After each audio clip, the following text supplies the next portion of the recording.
guys, welcome back to another video here at the Paper Addict. This is Lynn if you haven't met me. I am the Paper Addict and the Stitching Addict because I love to scrapbook and cross stitch. Today I'm using the Butterfly Kisses kit from, or collection from Doodlebug Designs.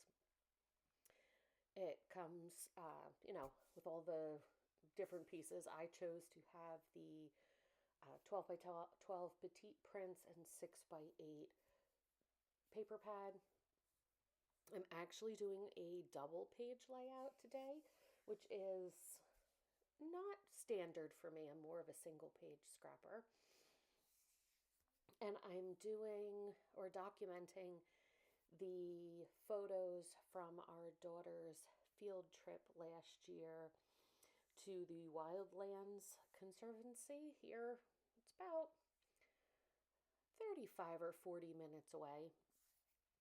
One of her little friends that moved over the summer actually is in the photo, and I don't know if her parents choose to have her on YouTube. I know they have Facebook, but I covered her face up just in case. They are still pretty little. And since she moved, we don't have contact with her, so I figured better safe than sorry. The sketch is from Page Maps, June of 2025, I'm pretty certain. I thought it was on, June 2025. And I stick fairly close to the sketch for photo placement. I do add two 2x2s that were not called for in the sketch. But other than that, I changed the title and, a few little things, but I keep pretty true to the sketch. So I'm eventually going to tape my two 12 by 12 pieces of cardstock together. I did that to make it easier for my petite prints to span over the 2 pages without, having to use my ruler too frequently. I don't know that I will do that again. It was a great idea for designing. I had a horrible time cutting it apart, even with like a blade and my T-square ruler. I did not end up with a straight cut between the 2 pages and had to trim probably a 1/16 of an inch off the pages, which I know is not a really big deal, but I would much rather have it be a clean process than the paper pulp that was all over my desk at the end. I do just use a piece of washi tape. I cut it out there because you don't need to see me washi tape 2 pieces of paper together. So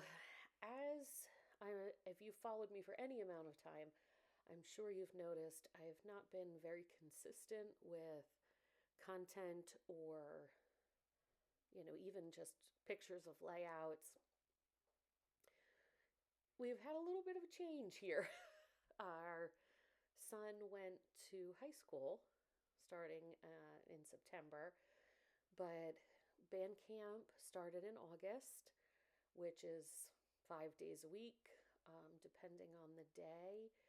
It's either 4 hours a day or 6 hours a day, and I was helping with uniforms, and now we have football games every Friday night, and high school intramurals for swimming have already started, in addition to the team that he has swam for since he was 8. Our daughter has now started an instrument. So, as you can imagine, things have gone a little crazy. So, I can't guarantee any kind of consistency, but I hope to be better than I have been. So, in the sketch, there was a large piece of paper, well, maybe 2 inches. I did not want it 2 inches, So I just cut strips off the 6x8 down to size. I have maybe 3/4 of an inch on each side, top and bottom. I did not glue it all down right away since I'm not used to doing 2 pages. I kept kind of laying it out and seeing where I wanted things, and that's okay. Um, Whether you are new to scrapbooking or you've been scrapbooking for ages, I know when you watch people's videos, I know even for myself, I go, geez, they're so decisive. They get it right down on the paper. It's okay for it to take some time, especially if you're, like I haven't scrapped in a while. So the first layout back, so to speak, always feels a little different. And if you are new to scrapbooking, you do not have to be anyone else. Do what comes for you. Like, I know some people only do double pages, some people only do single pages. I do some of both, which means, yes, there are blank back sides of pages in my album, but for me, it's okay. I do some hybrid layouts where I print things at home. I do some that are entirely collections from traditional companies. There are no rules. Do what makes you happy. So I really liked the butterfly paper under the photo of my daughter, like doing her wingspan. But I thought with embellishments it would be too busy, especially since the pink has a pattern and obviously the gingham is a pattern. I just thought it would be too much. So now I'm starting to glue down the individual pieces. This is tonic. I think it's PVA glue. It is $1.99 a bottle. And I know people go crazy for the Nuvo deluxe adhesive. I actually think this one's better, a price point. One is $6 something, one is $1.99. This one, I put it in a smaller bottle just to make it easier to use because I like the fine tip. But you seriously, on this tonic glue, need just a drop. Like if I turned my papers over when I'm putting glue on them, you'd go like, how's that going to stick down? It is going to stick down. I have tried to get it up and it's not moving. So I actually think it works better than the Nuvo Deluxe adhesive or the Scotch Tacky Glue. Ever since Scotch changed their bottle, it is just unfortunately not the glue for me because it's easy to get locally. So I'm going to start, gluing everything down. I was trying to use my T-square ruler on the photos. I actually did much better just using the dots on my paper because I have trouble, and I don't know, maybe it's my printer. Even though I print, say, 3x4, I feel like they're never perfectly straight. So I tend to, for certain things, use more of my eye, the way it looks. Does it look crooked? Because, for example, you'll see when I get my title on, it is not crooked, but I swear to me it looks crooked. So here's the 2 photos that I'm adding. I thought about trying to separate them, but end up putting them together. And I will put a die cut there. And it ends up looking pretty good. We got to see all kinds of different birds while we were here. Those were the 2 that they shared with us in like the education room. But then the kids obviously you can see the one photo of my daughter. She has binoculars. And they got to go around and quote unquote hunt for other birds that were living there. They gave us like a little paper of things you may see. And that's what we tried to find. So this is the die cut pack that goes with the collection. Some of these pieces for me, I may go back through and pull them out. They're much more, for my style of scrapping, they're much more card fronts than they are die cuts. Because I'm actually going to pull them out while we sit and talk. Some of them, here, the largest one, it looks like a little greenhouse. It is almost 4 inches wide. So a little over 3.5. And it is 3.25 tall. For me, again, there are no rules. That's a little large for a scrapbook page. Maybe if I don't know, maybe if I was doing a single photo, like a 5x7, and that was on a single page, and I needed it to take up some space. But I know the style of scrapping that I do, and they'll be a little bit big. So I may go and pull them out and put them somewhere else. I have those clear drawers that I use for extra die cuts. I may stick them in there until I'm done with this kit. That way I don't have to keep going through them every time I pull this out to scrapbook.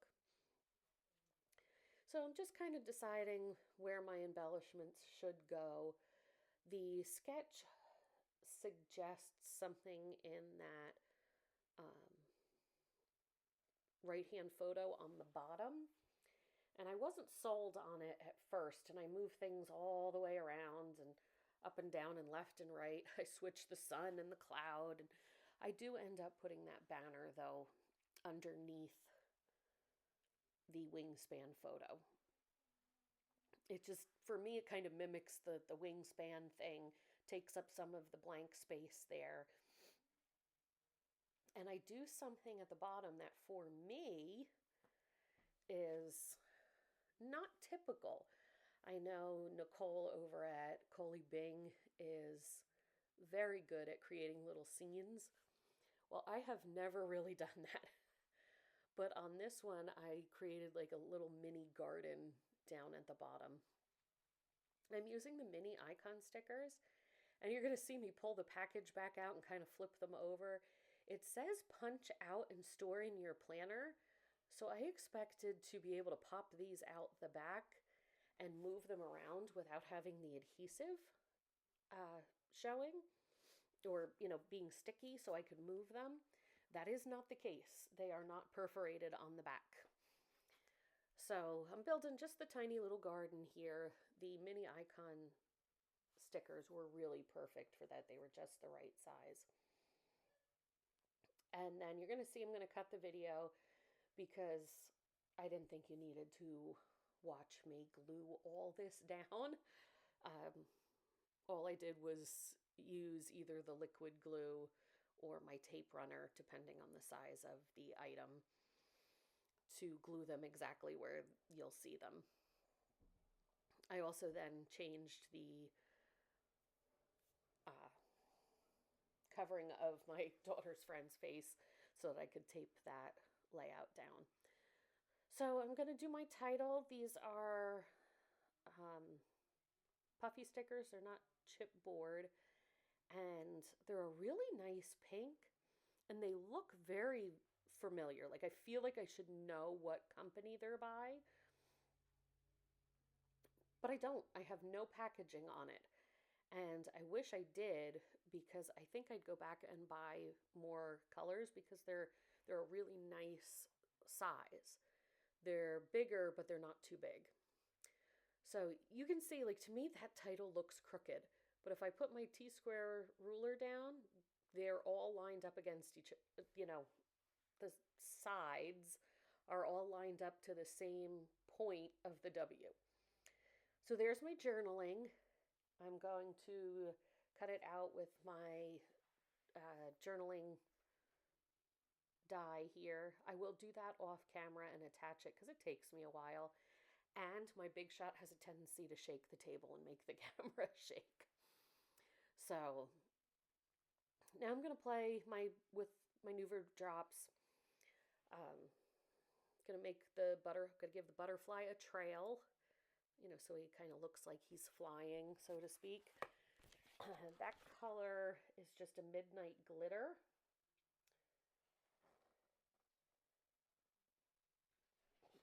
And re-looking at my layout, they don't stick to the photo. I think I'll go back and I'll just use my black because I know that one does. But yeah, the glitter ones did not stick to the photo, so they are no longer there. So I'll go back and add those in just solid black before I put this in my album. The other colors were carnation pink. This is like an apple, I think it's called candy apple green. And the other one I believe is calming aqua. I'm not sure they make this one anymore. I tried the yellow. You can see it's a little older because I always keep a needle nearby for any clogs. It's more of a mustard than the yellow I was looking for. So I went with the calming aqua. And it's not the exact color of the paper, but it's close enough that it looks like it belongs.